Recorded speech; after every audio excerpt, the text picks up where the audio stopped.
It's time for another challenge. I'd like you to use the techniques we've explored in this chapter to change the main feature image and its tagline at the top of the Hansel and Petal homepage according to the season. It's this image here of white roses, and the tagline is beautiful arrangements for any occasion. To see what's involved, let's take a look at the code in index.php. The tagline is on line 41, beautiful arrangements for any occasion. And the image is on line 43. Its file name begins with 980_white_rose. Now, if you look in the images folder, you'll see there are 3 images, all named feature underscore followed by the name of a season. So we've got feature autumn, feature spring, and feature summer. So the one that's missing is feature winter. And so you need to find 980 white rose. It's actually just up here on my screen, and rename that to feature_winter.jpg. All the images are the same size, so you don't need to worry about that. And if we go back to the code, we'll see that the alternate text is white rose arrangement. What I suggest you do is you change that to something neutral, such as seasonal flower arrangement.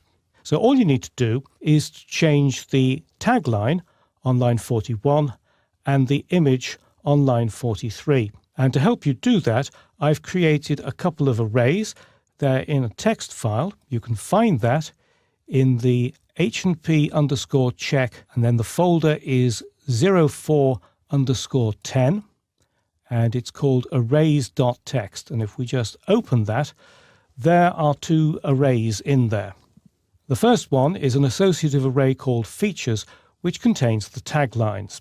And the second one, seasons, is also an associative array, but it's slightly different from the arrays you've seen so far. The value of each key is another array. In other words, seasons is a multidimensional array. Now, although that might sound complicated, you should be able to access these subarrays using a for each loop to find out which one contains the first 3 letters of the current month.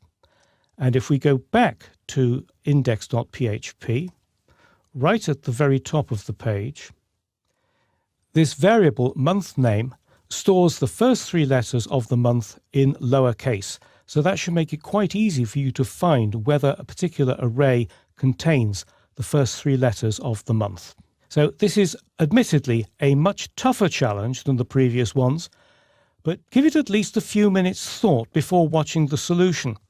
The key to success with any programming language like PHP is to try to break down problems which seem very big into small solvable parts, and actually the solution is relatively simple.